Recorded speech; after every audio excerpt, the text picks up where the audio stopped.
Hai, welcome back to Me Time Movie, tempat makal alur cerita film. Terima kasih sudah mengklik video ini dan Mimin sangat apresiasi bila teman-teman setelah menyaksikan video ini bisa bantu untuk support perkembangan channel ini dengan cara menekan tombol like, subscribe, dan juga komen. Oh baiklah, langsung saja kita lanjutkan film Pamasahe bagian 2 yang lalu. Sesuai dengan janji Mimin, tentu saja kalian masih ingat dengan Lynette yang berbicara sendiri ketika Rod sedang tidur. Apa sih maksudnya? Bisa membuat kita ketakutan dan apa yang terjadi sebenarnya di kapal itu. Buat teman-teman yang penasaran dan mau mengecek part sebelumnya, ada di komennya. So without further ado, stop senyum-senyum kau. Iya, kau yang lagi kerokan pakai balsam caklang. Cause the shit is about to go down.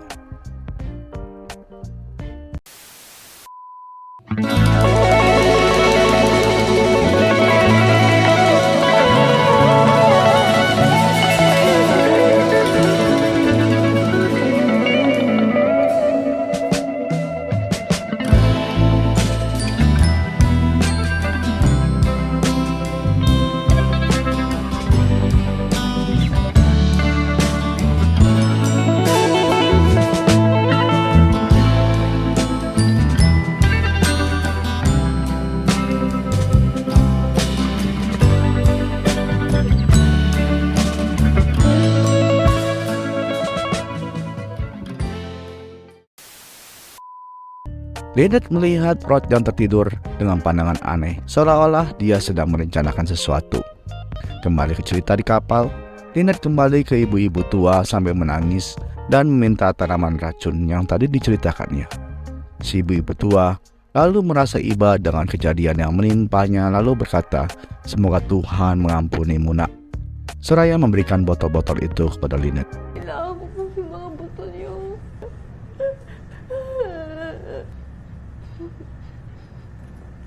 Patawarin ka nawa ng Diyos.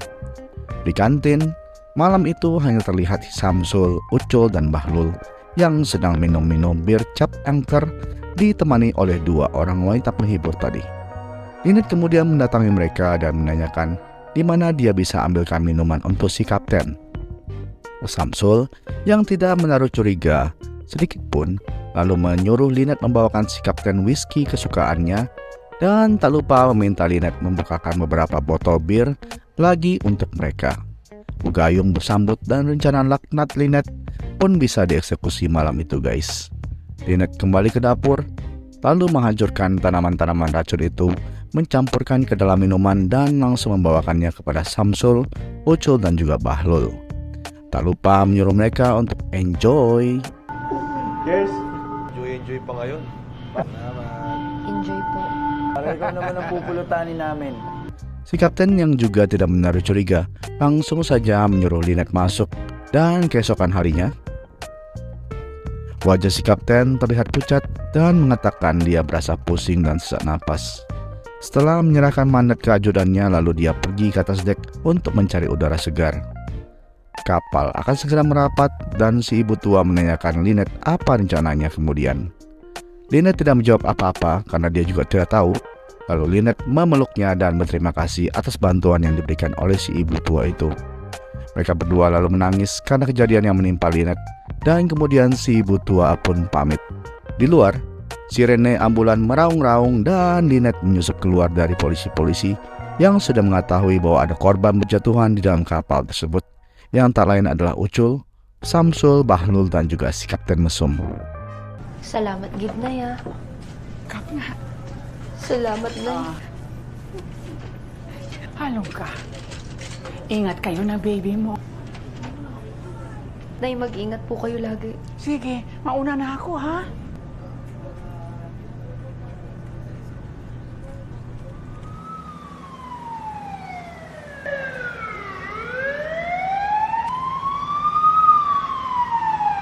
Berlama-lama kemudian.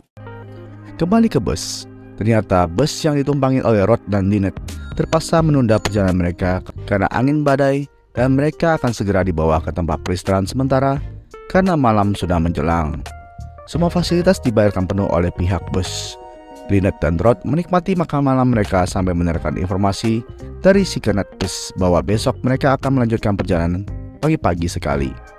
Setelah menikmati makan malam yang enak, Rod lalu membelikan HP second untuk Lynette agar dia bisa menelpon Toto.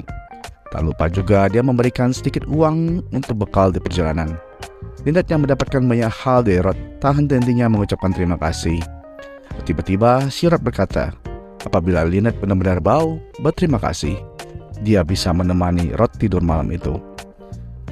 Ketahuan kan maunya apa kau? Dasar kaleng kongguan. Sus, totoo ba? Oo. Second hand cellphone, regalo ko sa'yo. Oo, nandyan na rin ang numero ko. Niload mo kuya mo. Mister mo. Kuya, wag na. Wag ka. Eto pa. Hawakan. Sobra-sobra na to. Basta, ang bait-bait mo sa akin. Lynette, kung gusto mo talaga magpasalamat, samahan mo na ako sa kwarto. Malam itu, angin badai sangat kencang dan tidak ada alasan untuk Lynette menolak ajakan Rod. Senyumnya semula ceria tiba-tiba hilang sambil mengikuti langkah Rod di belakang, dan dia sudah tahu apa yang akan menimpanya. Rod masuk ke dalam kamar dan menyuruh Lynette untuk mandi. Melihat hal itu, Lynette langsung terdiam. Tapi Rod menenangkannya dengan mengatakan bahwa dia berbeda dengan pria-pria lainnya. Dia baik dan dia juga peduli dengan hidupnya Lynette dan juga bayinya itu. Oke. Di bait tirai kamar mandi, Rod mengintip Lynette yang sudah bersiap-siap mandi, dan dia pun merasakan ada tegangan di bawah sana yang sudah tidak terbendung. Disusulnya lah Lynette ke kamar mandi dan adegan locknut pun terjadi, guys.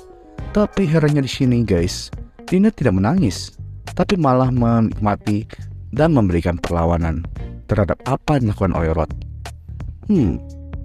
Apakah di sini ada yang bisa jelaskan mengapa Lynette seperti itu? Bisa bantu komen ya di bawah.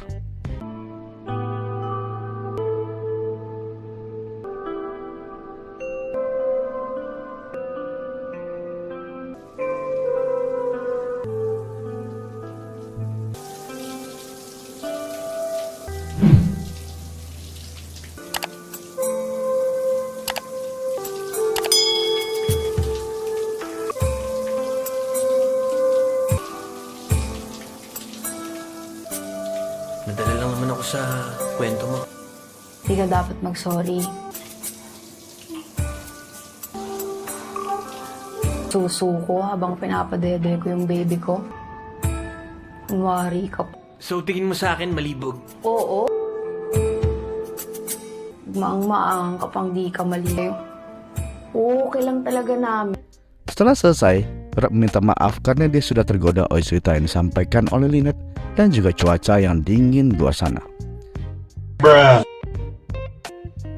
Lynette berkata tidak perlu berkata maaf karena sebenarnya dia sudah tahu rencana Rod dari awal. Seorang pria tidak akan mendekati wanita sepertinya bila tanpa rencana laknat apapun. Rod hanya terdiam karena apa yang dikatakan Lynette memanglah benar, bahwa dia hanya mendapatkan apa yang dia incar, maka besok dia pun akan menghilang. Lynette hanya dijadikan mainan oleh Rod dan dia tidak benar-benar tulus dari awal. Jangan ditiru ya guys, karma is real. Keesokan harinya, pagi-pagi buta Lynette masih tertidur. Rod mengendap-endap mengangkat telepon dari, ya kita tahulah semua pasti dari istrinya, dan mengatakan bahwa dia harus menunggu badai reda, tapi dia sudah dekat rumah kok dan segera akan tiba. Madaanan na San Leonardo Road ngayon eh. Hello, mahal. Okay naman ako. Kaya ang ginawa ko, nag-check-in na lang muna ako sa highway. Matulog ako sa bus. Huwag ka mag-alala. Halik mo na lang muna ako sa mga bata. Uuwi na lang naman ako mamaya eh.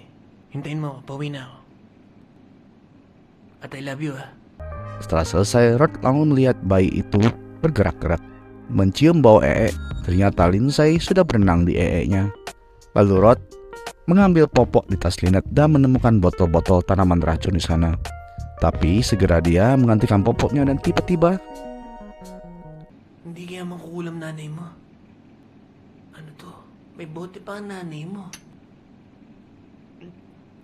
Namamaho ka na eh. Anak ng kangkarot, lala. Sabi ng mama mo, babae ka. Ba't may titi ka? Lalaki ka pala. Lindsay, samantalang lalaki ka. May saltik din yata tong nanay mo, no? ternyata bayi itu adalah bayi laki-laki karena lonceng yang menggantung di sana. Rod kebingungan kenapa Lynette mengatakan bayi itu adalah bayi perempuan. Agak siangan, Lynette dibangunkan oleh petugas hotel karena busnya akan segera berangkat dan saatnya untuk check out. Ketika Lynette mengecek dompetnya, Rod hanya meninggalkan sedikit uang di sana dan beberapa uang receh. Dan Lynette melanjutkan perjalanannya. Kenneth pun mendatanginya dan menanyakan perihal Rod. Ternyata Rod sudah tidak naik bus itu lagi. Scene pun berpindah ke rumah Rod yang hanya berbentuk rumah semi permanen, bangunannya setengah kayu dan setengah beton. Di sana Rod bersiap-siap untuk sarapan pagi, ditemani oleh istri dan 2 orang anaknya. Tiba-tiba berita televisi menayangkan mengenai pengejaran seorang wanita yang tak lain adalah Lynette. Lynette ini diberitakan sebagai seorang buronan dan tertangkap CCTV sedang bersama dengan Rod tadi malam di kantin. Lalu berita melanjutkan bahwa mereka berdua adalah sepasang kriminal pencuri bayi.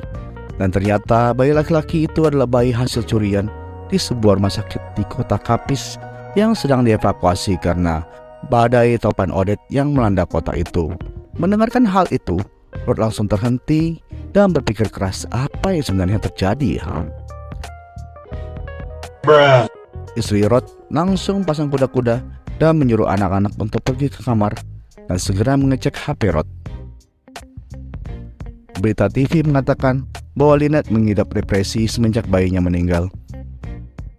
Nah, ketika membaca SMS di HP-nya Rod, istrinya pun tidak menyadari bahwa Lynette lah yang sudah memanipulasi semua SMS itu ketika Rod sedang tidur. Dan SMS itu terdengar seolah-olah memang Rod yang merencanakan penculikan itu bersama dengan Lynette. Nah, kalau sudah begini, istri mana lagi yang bisa percaya?